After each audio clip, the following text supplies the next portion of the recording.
आप नहीं जा सकते। क्यों नहीं जा सकता? बोले इस समय भगवान लक्ष्मी के साथ एकांत में है, अभी आप नहीं जा सकते। महात्माओं ने सोचा, सनकादिक ऋषियों ने सोचा, जय विजय रहते वैकुंठ में है, लेकिन इनके मन की कुंठा भी नहीं गई।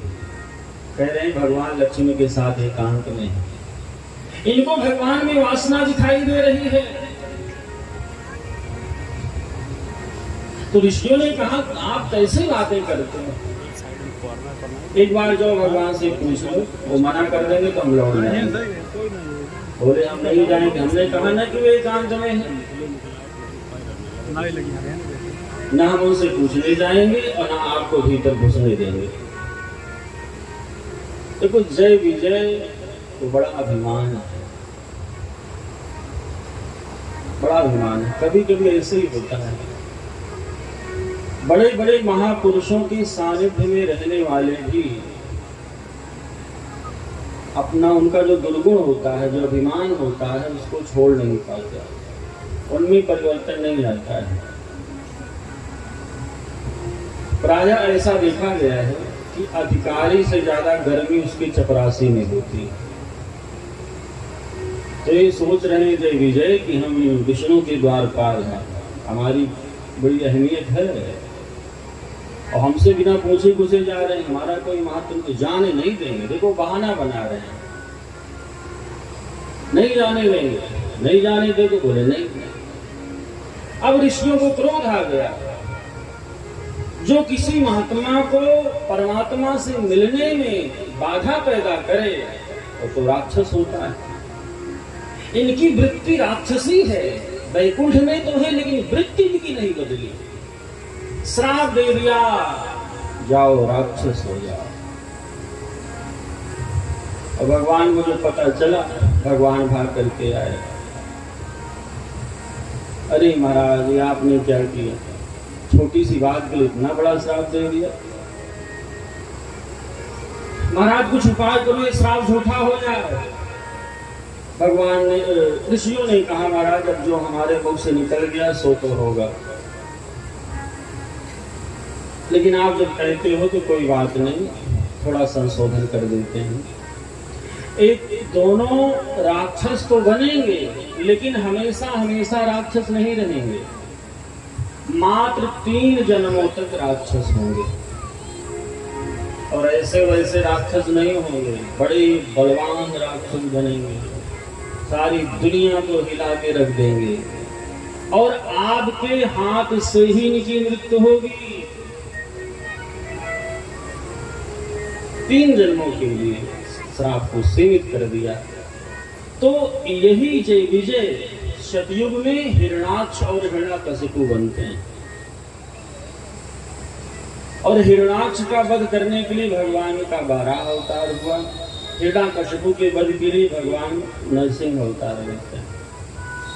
उसके बाद इन्हीं जय विजय का फिर जन्म होता है त्रेता युग में, रावण कुंभकर्ण के रूप में। तो इनको मारने के लिए भगवान का रामा अवतार हुआ। फिर यही जय विजय द्वापर युग में शिशुपाल और दंतवक्र बनते हैं, फिर भगवान का कृष्ण अवतार हुआ इनको मारने के लिए। तो इनको तो 3 ही बार आना पड़ा, भगवान को 4 बार धरती पर आना पड़ा। तो जय विजय को जब श्राप मिला था ना तो बड़े प्रसन्न थे, ये श्राप है कि वरदान है। अरे मैं धरती पर जन्म लूंगा, मेरे साथ भगवान का भी जन्म होगा, भगवान के हाथ से मृत्यु होगी, भगवान इस श्राप के चलते धरती पर आएंगे तो सारी दुनिया भगवान का दर्शन लाभ प्राप्त करेगी। तो इस श्राप के कारण इस जगत का कितना हित हो रहा है, तो इसमें भी वे श्राप नहीं, इस श्राप में भी वरदान ही देख रहे हैं। देखो संतों के मुख से भी क्रोध में भी कुछ निकलता है तो उसका परिणाम कल्याणकारी ही होता है। यद्यपि सनकादिक ऋषि क्रोध में आकर जय विजय को श्राप दिया, लेकिन परिणाम कल्याणकारी ही हुआ। इसलिए संत हम पर क्रोध करे तो बुरा ना माने, और संसारी प्रशंसा करे तो प्रसन्न मत हो। देखो, संत क्रोध करे तो क्रोध भी उसकी कृपा का ही एक रूप होता है। जैसे कई लोग कहते दुर्वासा ऋषि बड़े क्रोधी स्वभाव के थे, संतों में और क्रोध। लेकिन आप देखो पुराणों में दुर्वासा ऋषि ने जिस पर भी क्रोध किया है उसको भगवान मिल गए, उसका कल्याण हो गया। तो क्रोध भी उनकी कृपा का ही रूप है।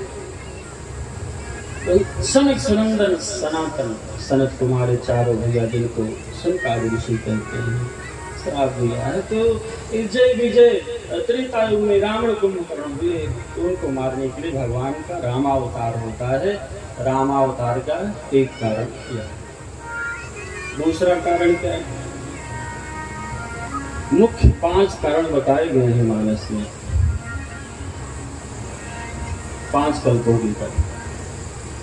तो एक बार एक जालंधर नाम का राक्षस था, बड़ा अत्याचारी था।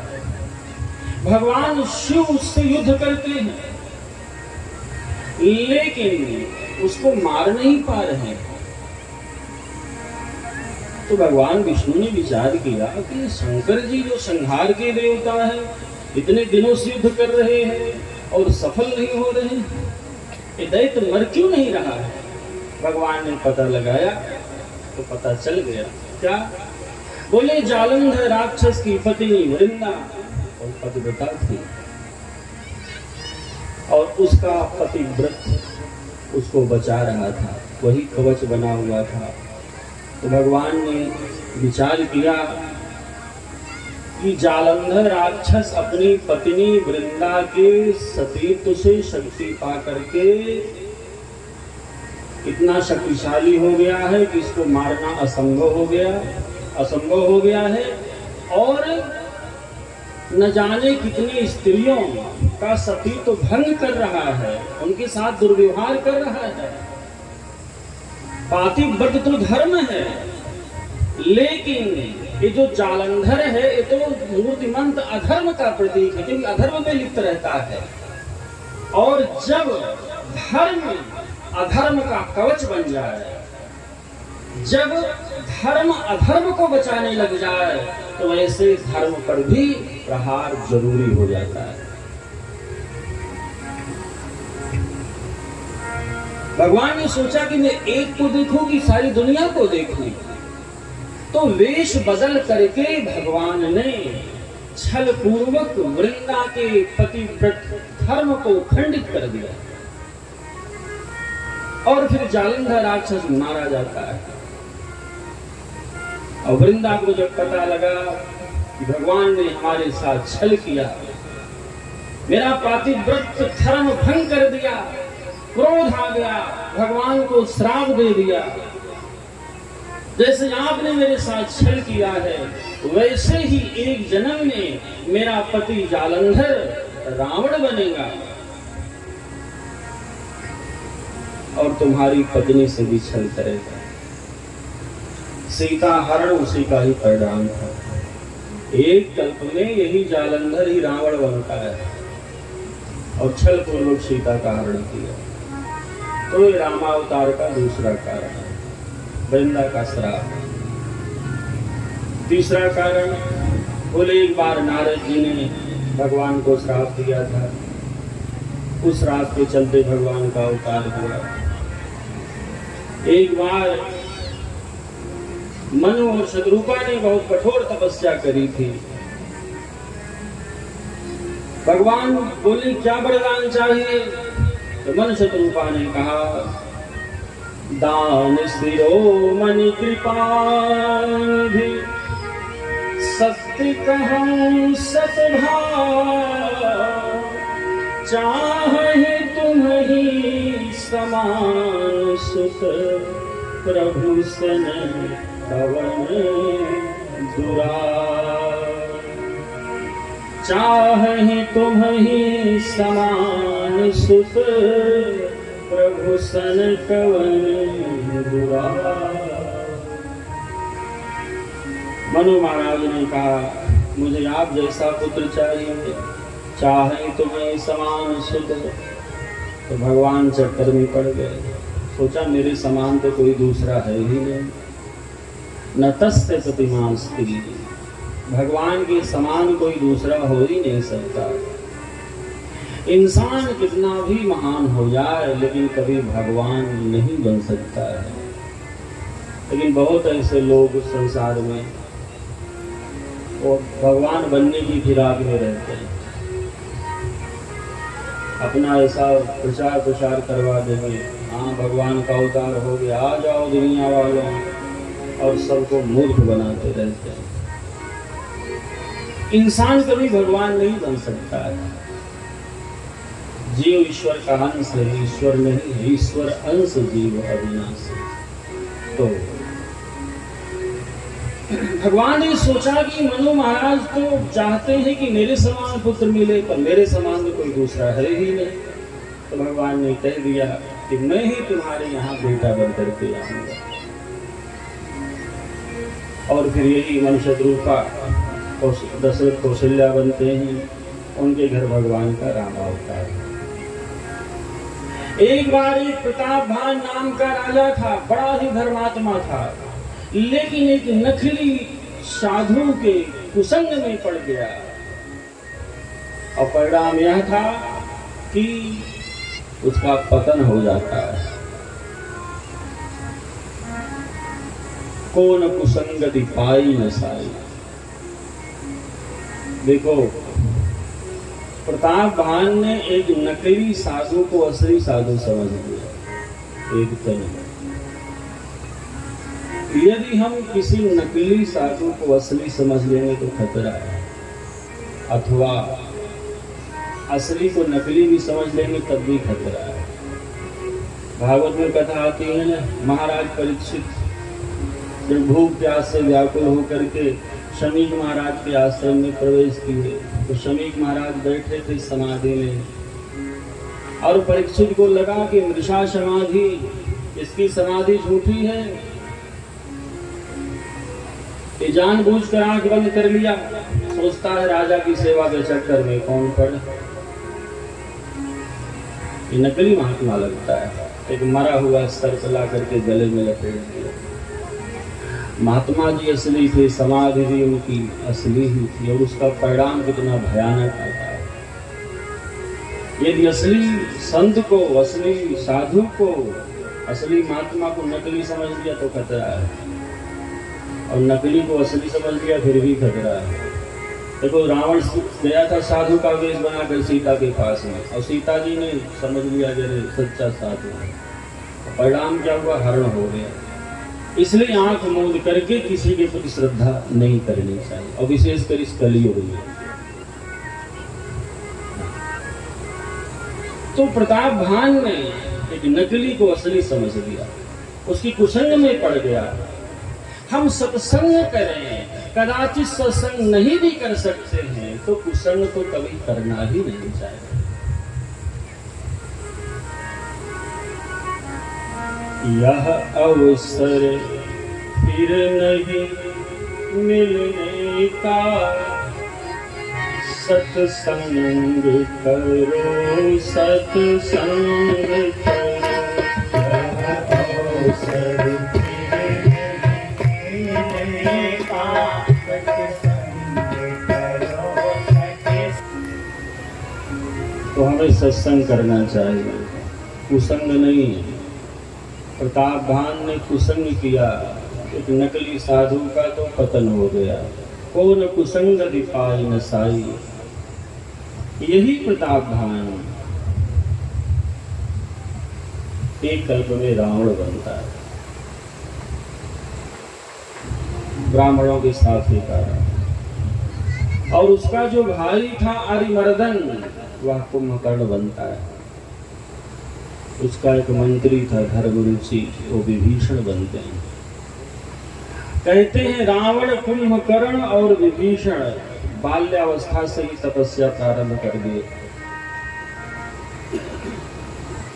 और जब इनकी तपस्या पूरी हुई तो ब्रह्मा जी वरदान देने के लिए चले।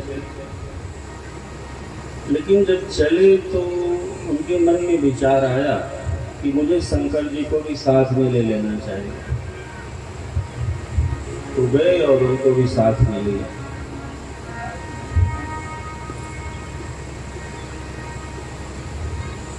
आगे स्पष्ट हो जाएगा कि शंकर जी को लेकर के क्यों ब्रह्मा जी गए वरदान देने। पहुंचे रावण के पास में, क्या वरदान चाहिए? तो रावण ने कहा कि हमें अमर बना दो। ब्रह्मा जी मुस्कुराने लगे, बोले अमर तो मैं भी नहीं हूं, तो तुम्हें कहां से अमर बना दो? मरना तो मुझे भी पड़ता है, कोई और वरदान मांग लो। रावण ने कहा नहीं, मुझे तो अमरता का ही वरदान चाहिए।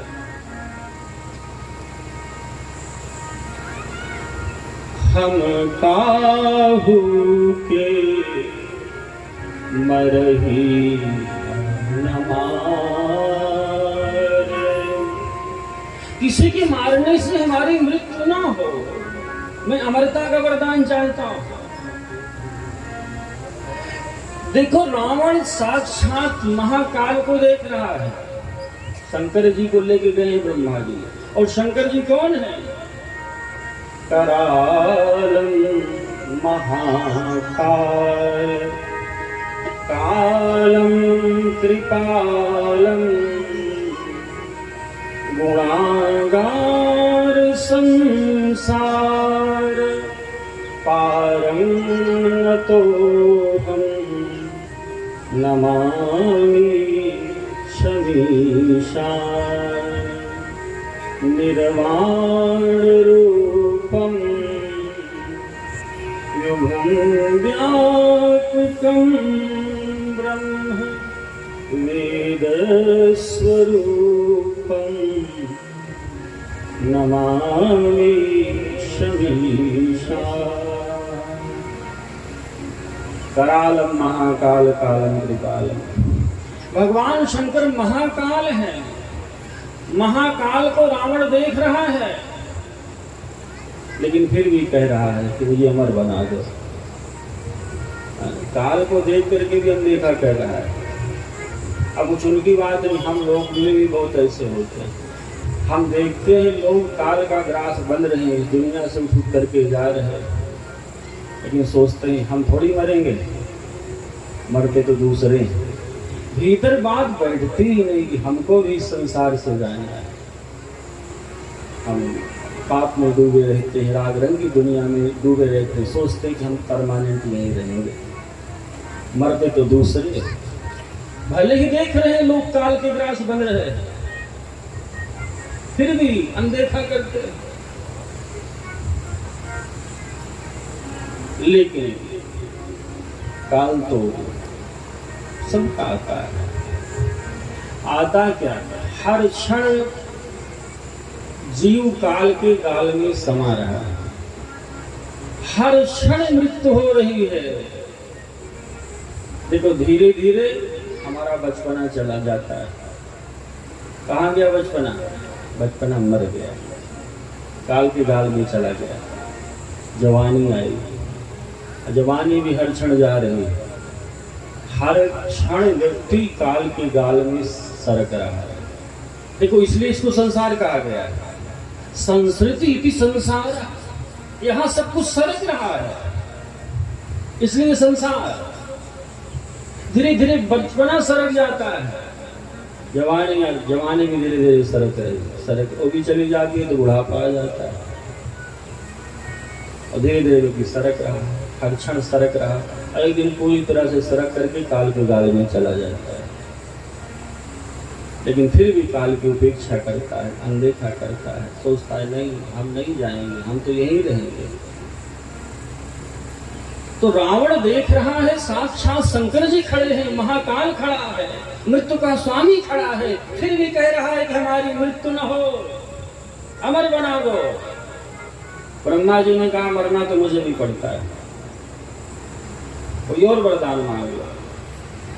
रावण ने सोचा ब्रह्मा जी अमरता का वरदान नहीं देंगे, लेकिन अपनी चतुराई से ऐसा वरदान मांगूंगा कि अमर हो जाऊंगा। उसने कहा ठीक। देखो, ये जो राक्षस है ना, ये देवताओं को अपने से अधिक शक्तिशाली मानते हैं पर बुद्धिमान नहीं मानते। रावण ने सोचा कि शंकर जी और ब्रह्मा जी दोनों आए हैं, लेकिन ये मेरे बराबर बुद्धिमान नहीं। अभी देखो कैसे इनको मैं पागल बनाता हूँ और इसे मैं अमरता का वरदान ले लेता हूँ। बोले ठीक है अमरता का। देखो रावण कैसे बैठा रहा है। रावण ने सोचा कि दोनों मिलकर हमारे बराबर बुद्धिमान नहीं है। कैसे? रावण ने सोचा ब्रह्मा जी के 4 सिर हैं, ब्रह्मा जी के 4 सिर, और भगवान शंकर के, शंकर जी के कितने सिर हैं? 5। और 5 और 4 का जोड़ कितना होता है? 5 और 4 9। रावण ने सोचा कि मेरे तो अकेले ही 10 सिर हैं,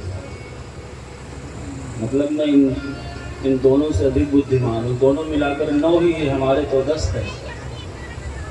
इनसे मैं श्रेष्ठ हूँ, इनसे मैं अधिक बुद्धि का स्वामी हूँ। अभी देखो कैसे पागल बनाता हूँ इनको। लेकिन प्रश्न उठता है कि 9 बड़ा होता है कि 10? 9 बड़ा होता है कि 10? भाई देखने में तो 10 ही बड़ा लगता है, लेकिन थोड़ा गहराई से विचार करें तो बड़ा तो 9 ही होता है। बड़ा 9 ही। देखो 10 का जो बड़प्पन है ना, उस समझौते का बड़प्पन है। एक ने सोचा कि अपने दम पर कभी भी मैं 9 से बड़ा नहीं बन सकता। एक ने सोचा कि अपने दम पे कभी 9 से बड़ा नहीं बन सकता, क्योंकि मैं तो सबसे छोटा हूं। और शून्य जिसका अपना कोई मूल्य ही नहीं है, तो एक और शून्य ने समझौता किया, चलो हम गठबंधन कर लेते हैं। क्यों? बोले 9 से बड़े नहीं हैं, इसलिए। तो एक और शून्य का गठबंधन हो गया तो 10 बन गए। लेकिन जहां सबसे बड़े की बात आएगी वहां तो 9 को ही जगह मिलती है। अगर पूछा जाए कि एक अंग की सबसे बड़ी संख्या कौन सी है? 9 है। अच्छा, 2 अंग की सबसे बड़ी संख्या 99। इसमें भी देखो 9 ही है। अच्छा, 3 अंग की सबसे बड़ी संख्या? बोले 999। 4 अंग की सबसे बड़ी संख्या? बोले 9999। मतलब जहां सबसे बड़े की बात आएगी वहां तो 9 को ही स्थान मिलता है। तो 9 सबसे बड़ा है, एक पूर्णता का प्रतीक है। 9 से बड़ा कुछ नहीं है। 10 का बड़प्पन समझौते का बड़प्पन है, गठबंधन का बड़प्पन है। लेकिन रावण सोचता नहीं, इन दोनों से अधिक बुद्धिमान हो, इन दोनों से श्रेष्ठ हो। बोले ठीक है, आप अमरता का वरदान नहीं दे रहे हो तो दूसरा वरदान दो। क्या? रावण ने सोचा कि खतरा तो देवताओं से है। देवताओं के हाथ से ना मरने का कोई यदि उपाय निकल आए तो बाकी और कौन मारेगा मुझे? और कोई नहीं मार सकता। तो रावण ने कहा कि हमारी मृत्यु हो तो बंदर और मनुष्य से ही हो। हम काहू के मरही न मारे, बानर मनुज जाके मारे।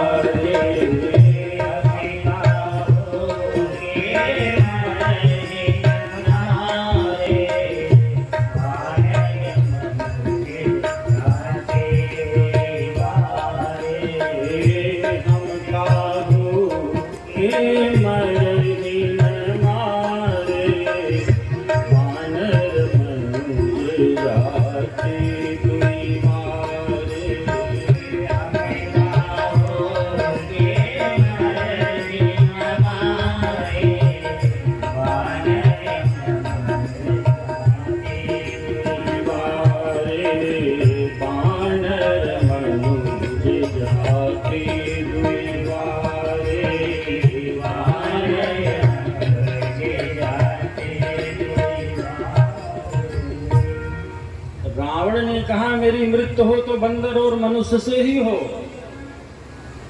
रावण ने सोचा बंदर और मनुष्य हमें क्या मारेंगे, क्यों? बोले नर कपि भालू आहार हमारा, ये तो हमारा आहार है, इनसे कोई खतरा नहीं।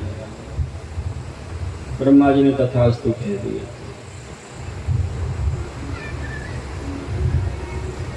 देखो, जब भगवान शंकर वापस लौटे थे तो पार्वती ने पूछा कहाँ गए थे? बोले ब्रह्मा जी के साथ वरदान देने गया था रावण। अच्छा। बोले हाँ, उसने तपस्या की थी ना, तो क्या वरदान मांगा? शंकर जी मुस्कुराने लगे। बोले क्या मांगा?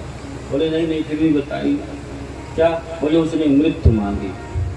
मृत्यु? कोई तपस्या करता है मृत्यु मांगने के लिए? बोले राक्षसों का यही दुर्भाग्य। रावण अमर होना चाहता है, मांगा क्या? हमारी मृत्यु हो तो बंदर और मनुष्य से ही हो। पहले तो निश्चित नहीं था कि रावण कैसे मरेगा, लेकिन अब तो पक्का हो गया। अब तो पक्का हो गया, मृत्यु से कोई बच ही नहीं सकता है।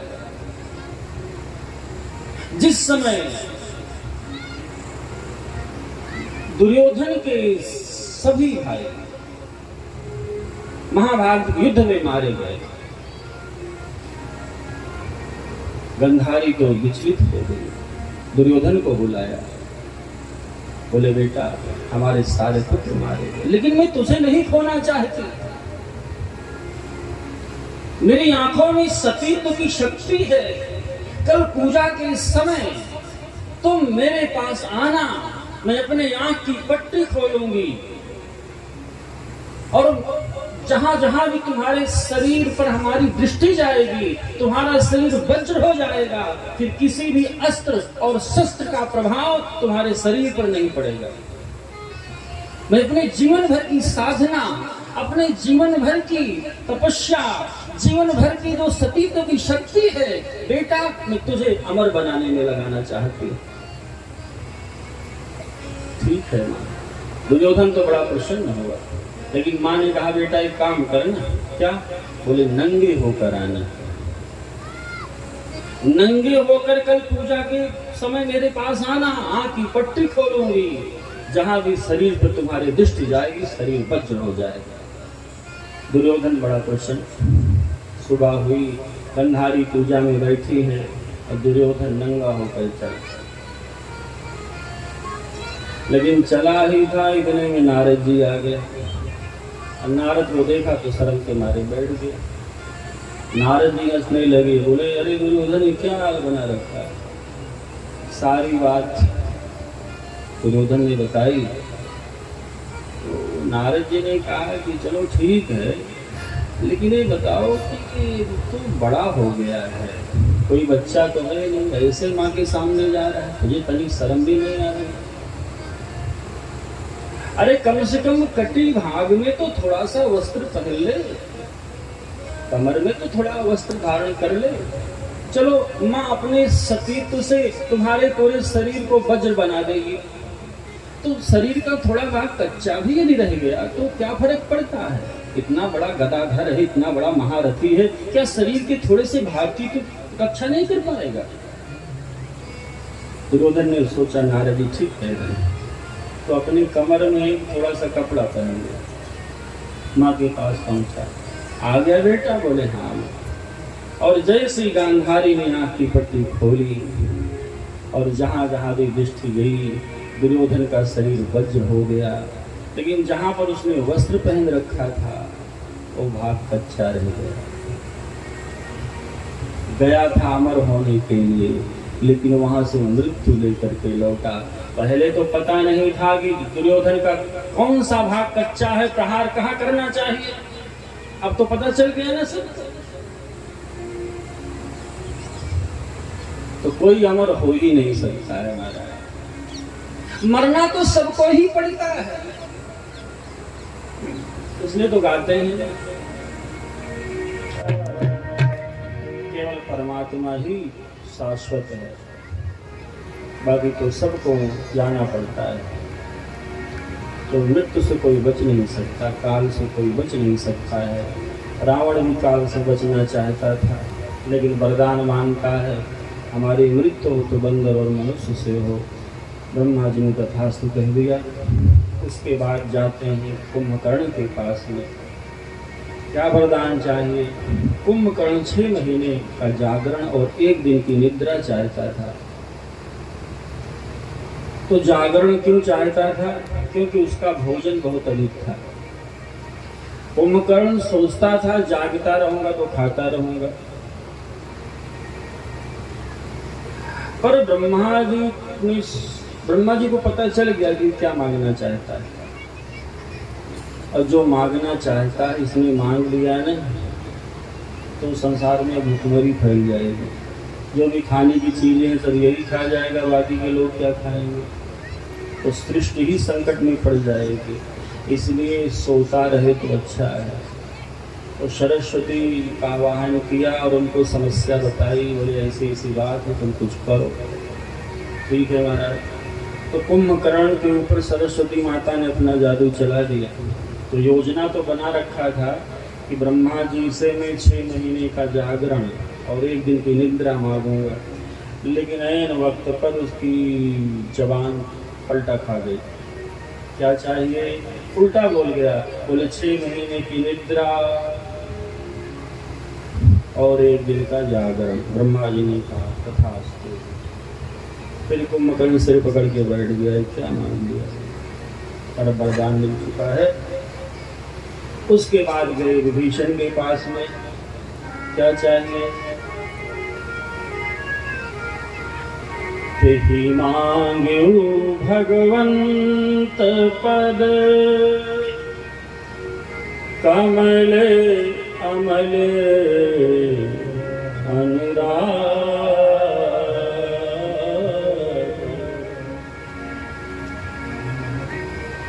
कुछ नहीं, विभीषण ने भगवान के श्री चरणों में अनुराग मांगा, भगवान की भक्ति मांगी। ब्रह्मा जी ने तथास्तु कहा। तीनों को वरदान मिला। फिर ब्रह्मा जी और भगवान शंकर यहाँ से जाते हैं और तीनों अपने अपने काम में लग गए। कुंभकर्ण तो खा पी कर सो जाता है और जागता जब तो खाने में ही उसका समय जाता है। और विभीषण भगवान की भक्ति में लग गए। रावण ने संसार भर के राक्षसों को एकत्र किया और उनका संगठन बनाया। रावण ने सोचा कि संगठन में शक्ति होती है, सब राक्षस यदि बिखरे रहेंगे, असंगठित रहेंगे तो मारे जाएंगे, इसलिए सबको संगठित किया। और राक्षस बहुत जल्दी संगठित हो भी जाते हैं। बुरे लोगों में थोड़ा संगठन की भावना अधिक होती है, अच्छे लोग जल्दी संगठित नहीं हो पाते। कई लोग ऐसे हमने देखे इकट्ठे तो हो जाएंगे लेकिन एक नहीं हो पाएंगे। इकट्ठा हो जाएंगे, एक नहीं हो पाएंगे। इकट्ठा होना और एक होना दोनों में अंतर है। इकट्ठा होना और एक होना दोनों में अंतर है। केवल हाथ ही मिल रहे हैं तो समझो इकट्ठा है। कब कौन अपना हाथ खींच ले, एकत्र हो रहे हैं स्थान पे इकट्ठा, मजबूरी हो सकती है। लेकिन जब हृदय मिल जाए तो समझो एक हो गए। हाथ ही मिल रहे हैं तो इकट्ठा है, हृदय मिल जाए तो एक हो गए। एक होना है महानता है। लेकिन चलो एक न हो सके तो कम से कम इकट्ठा तो होना चाहिए। किसी ने कहा है ना कि दुश्मनी लाख सही, दुश्मनी लाख सही, खत्म न कीजिए रिश्ता, दिल मिले न मिले हाथ मिलाते रहना, दिल मिले न मिले हाथ मिलाते रहिए। दिल मिले अच्छी बात, ना मिले तो कोई बात नहीं, सब संग इकट्ठा तो हो। संगठन में शक्ति होती है। रावण ने सबका संगठन बनाया और उनको आदेश दिया कि कहीं भी कोई भी धर्म का काम हो तो होने मत दो। यज्ञ देखो तो विध्वंस करो,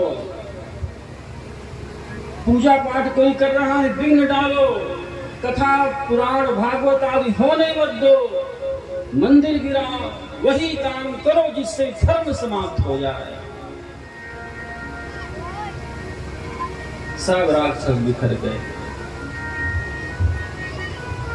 जप जोग विरागा तप माख भागा, श्रवणे सुनि रस सीधा। जप जोग विरागा तप माख भागा, श्रवणे सुनि रस सीधा। आपन योगी धावे रहे न पावे,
राक्षस चारों ओर अत्याचार, अनाचार, पापाचार, दुराचार, व्यभिचार में लिप्त हो गए।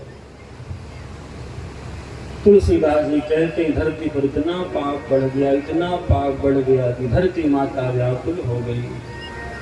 अब ये पाप का भार उठाया नहीं जा रहा है। धरती माता तो कहती हैं मुझ पर पर्वतों का बोझ है, मुझ पर जंगलों का बोझ है, मुझ पर नदियों का बोझ है, मुझ पर समुद्र का बोझ है।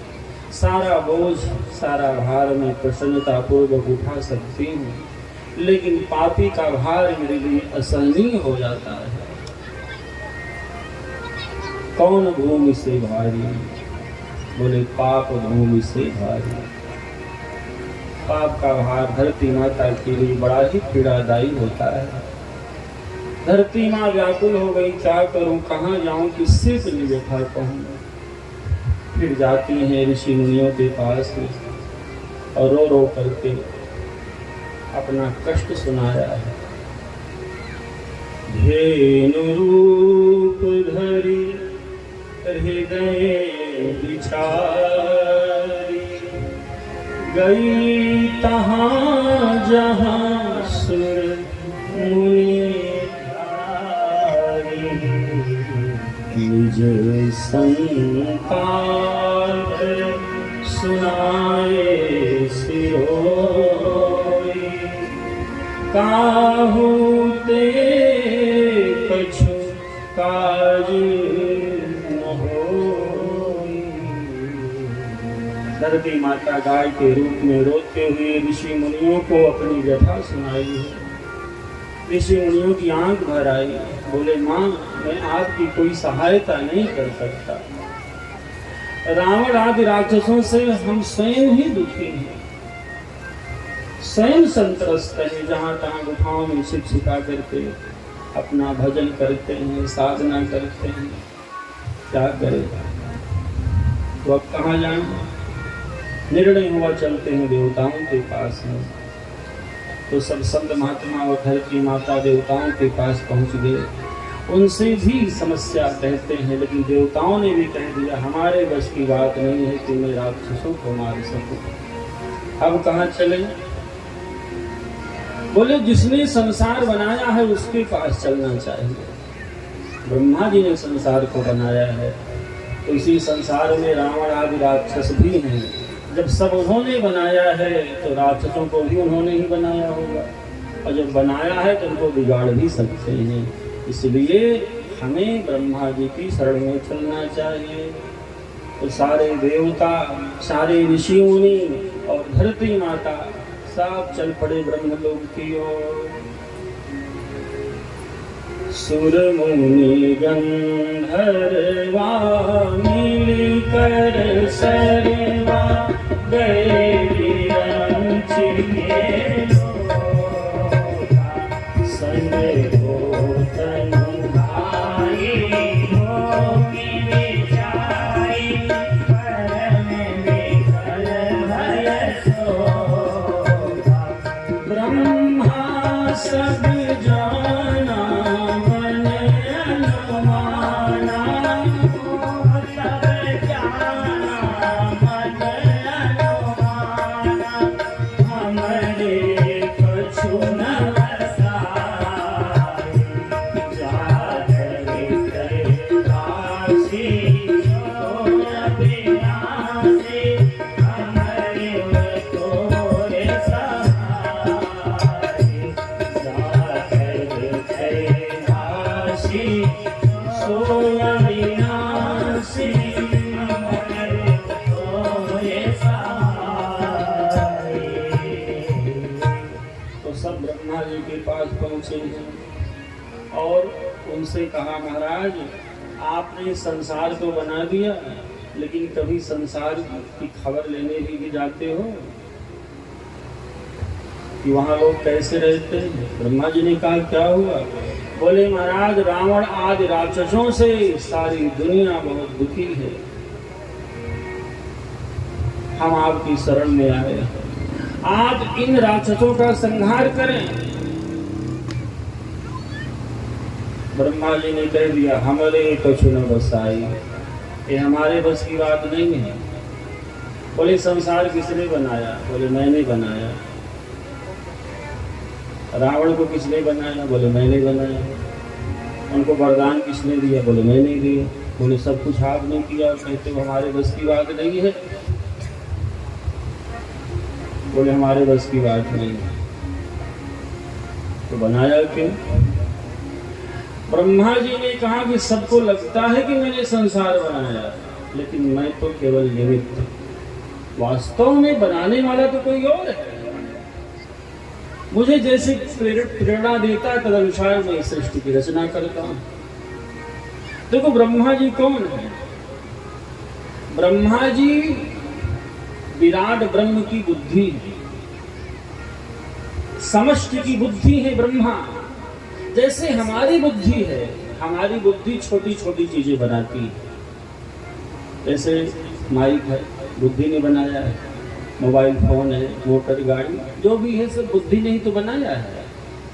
तो हमारी व्यष्टि की बुद्धि है तो छोटी छोटी चीजें बनाती है, और ब्रह्मा जी उस विराट की बुद्धि है तो सारी सृष्टि को बना देते हैं। और देखो हमारी बुद्धि ने भी बहुत ऐसी चीजें बना दी है जो हमारे लिए मुसीबत हो गई है, मुसीबत हो गई है। और मैं तो कहूँगा संसार में जो समस्याएं हैं, ज्यादातर समस्याएं किसी और ने नहीं बनाई, हमने ही पैदा करी, हम लोगों ने ही पैदा करी। हमारी बुद्धि की उपज है, लेकिन उसका समाधान नहीं है हमारे पास।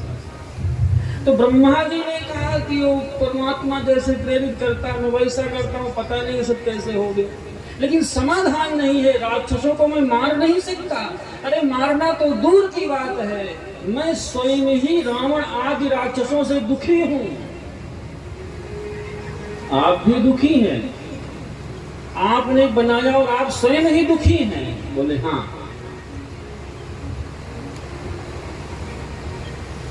देखो हमारे घरों में साधारण ब्राह्मण आते हैं, पूजा पाठ कराते हैं, अनुष्ठान कराते हैं। रावण के यहाँ कौन जाता था?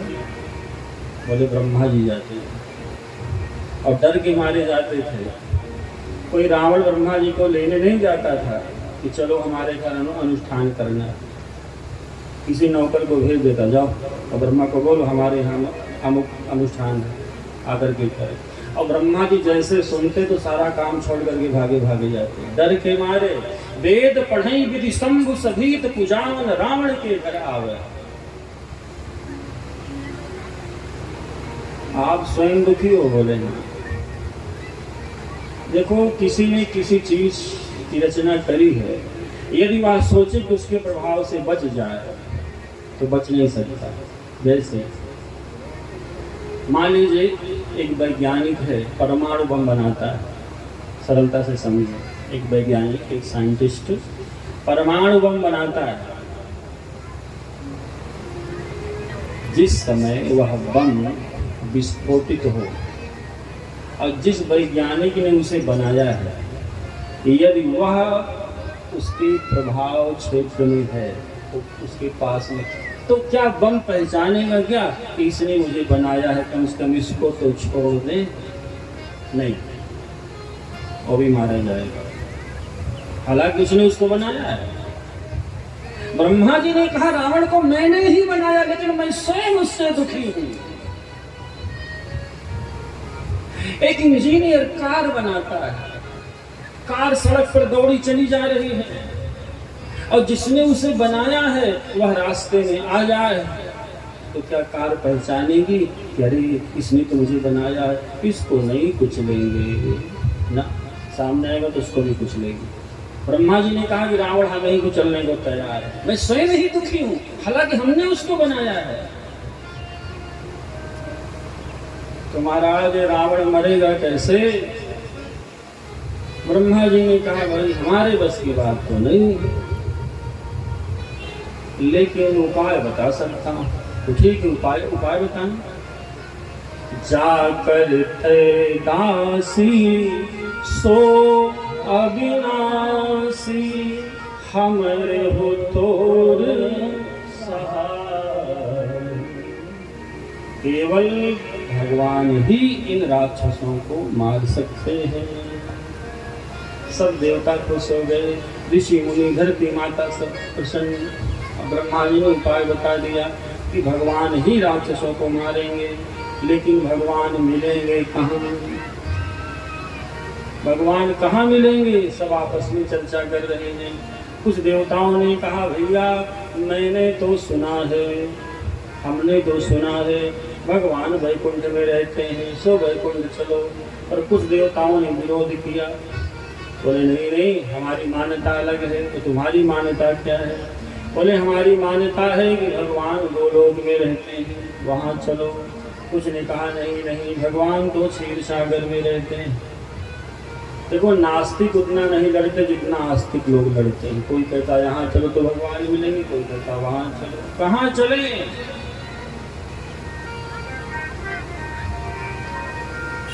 बैठे सुर सब करहि विचारा,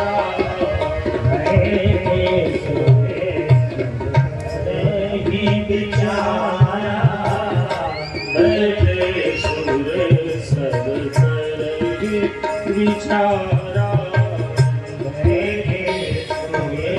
सब विचार कर रहे हैं। विचारा कहाँ पाइए प्रभु करिए पुकारा, कहाँ पाइए करिए पुकारा, कहाँ पाइए प्रभु करिए पुकारा।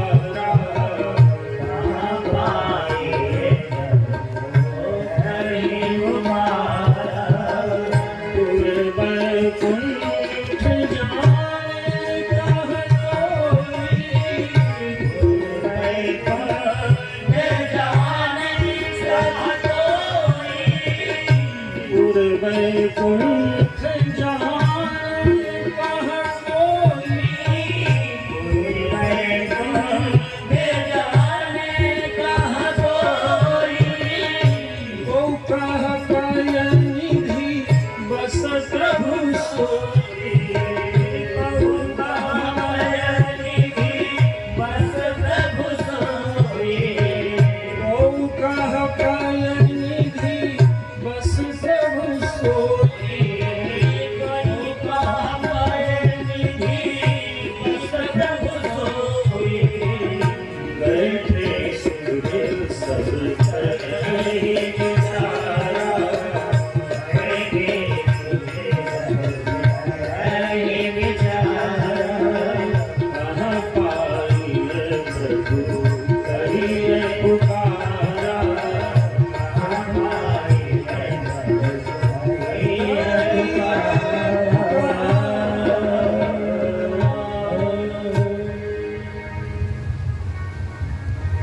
बैठे सुर सब कर रहे विचार, सब विचार कर रहे हैं भगवान कहाँ मिलेंगे, कहाँ मिलेंगे। इसी सभा में भगवान शंकर भी थे। जब इन सबको खूब बहस करते देखा तो खड़े हो गए, बोले भैया हम बता रहे हैं भगवान कहाँ मिलेंगे। हाँ बोले बाबा आप बताओ, आप बताओ हम कहाँ जाएं, हम बैकुंठ जाएं, गोलोक जाएं, क्षीर सागर जाएं, हम कहाँ जाएं। भगवान शंकर ने कहा तुम्हें कहीं जाने की आवश्यकता ही नहीं है, कहीं जाने की आवश्यकता नहीं है। क्यों? हरि व्यापक सर्वत्र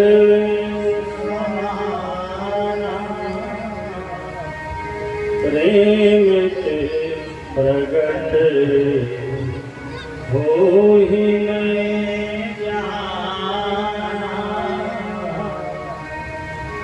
देश काल दिशि विदिशा माही,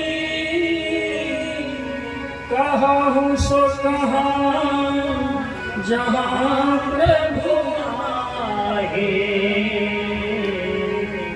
हरि व्यापक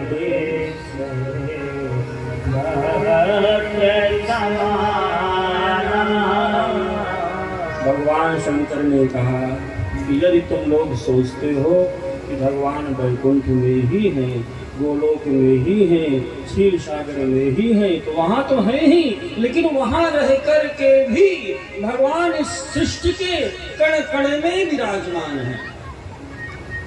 ईशावास्यमिदं सर्वं यत्किंचित् जगत्यां जगत्,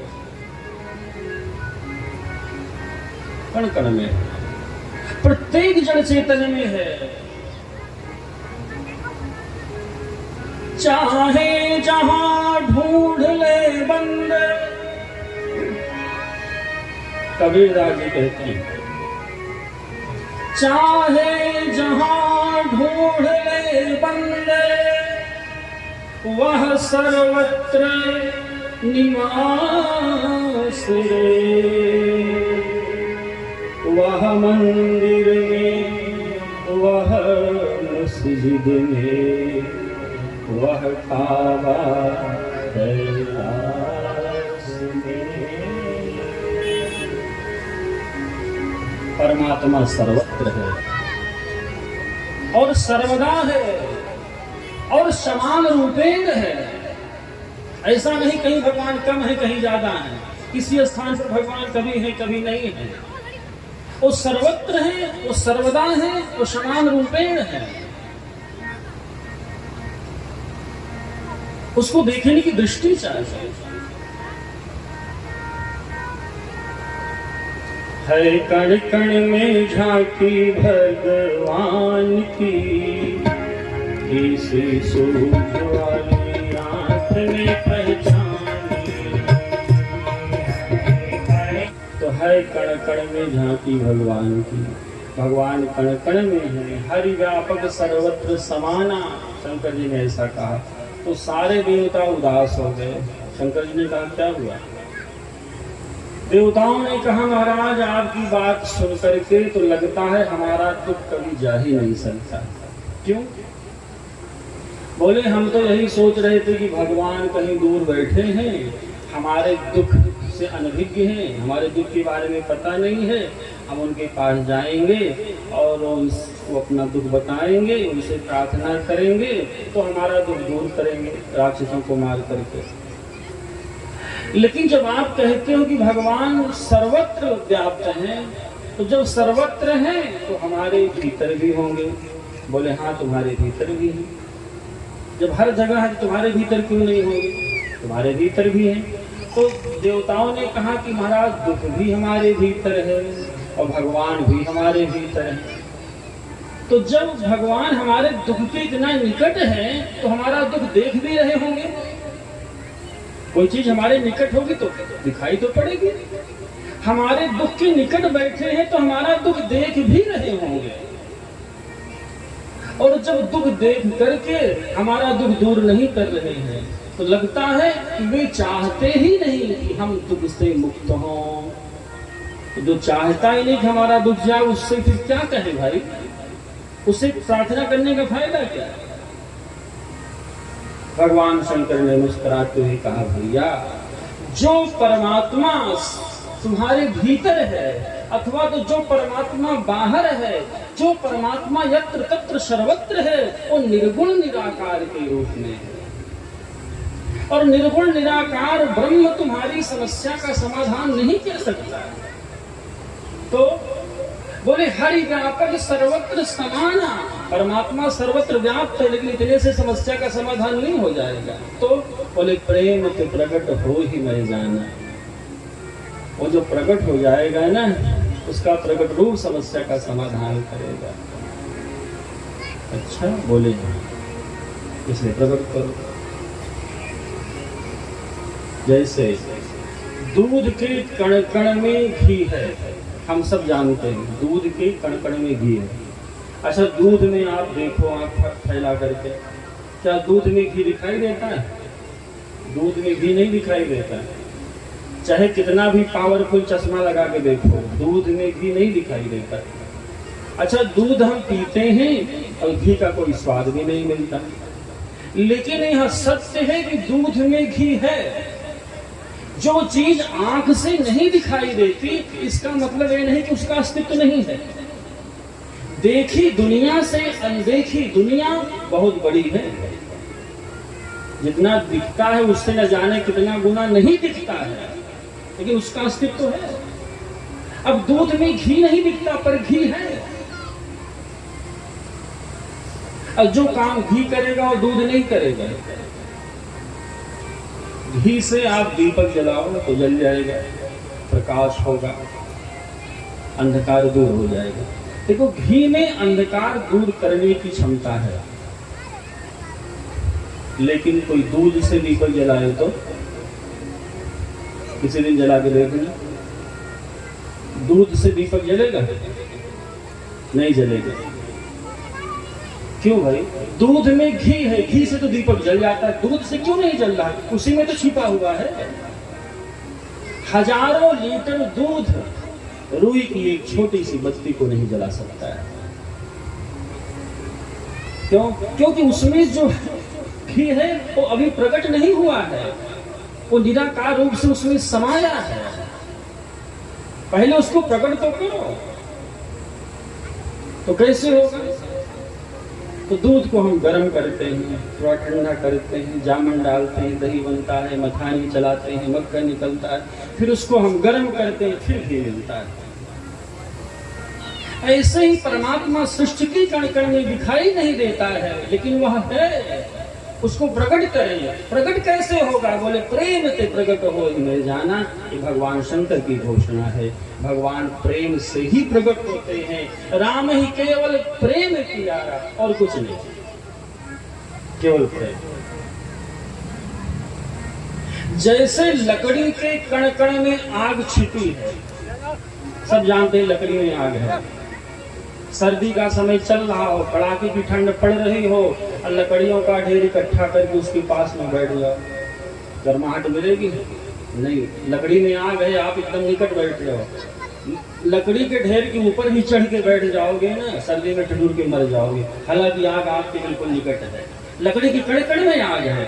आग तो है लेकिन अब प्रकट है, पहले उसको प्रकट तो करो। वैसे ही परमात्मा कण कण में है, लेकिन अब प्रकट है। प्रकट कैसे होगा? प्रेम से प्रकट होगा। और प्रेम कैसे आएगा? बोले प्रार्थना से। प्रार्थना से प्रेम और प्रेम से परमात्मा। हम जो भी पूजा पाठ करते हैं, भगवान की प्रार्थना करते हैं, जब तप अनुष्ठान जो भी सत्कर्म करते हैं, उसका मात्र एक ही उद्देश्य है कि भगवान के प्रति हृदय में प्रेम जागे, भगवान के प्रति हृदय में प्रेम बढ़े। और यदि सब साधन करने के बाद भी भगवान से हमें प्रेम नहीं होता तो श्रम एवं केवलम, वो व्यर्थ का श्रम है। सारे साधनों का एक ही उद्देश्य है भगवान से प्रेम। तो प्रार्थना से प्रेम और प्रेम से परमात्मा, और भी सब सामूहिक रूप से प्रार्थना करने लग जाते हैं भगवान की। जय जय सूर्यनायक जन सुखदायक प्रणत काल भगवान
सबकी प्रार्थना सफल होती है। आकाशवाणी से भगवान सबको आश्वासन देते हैं।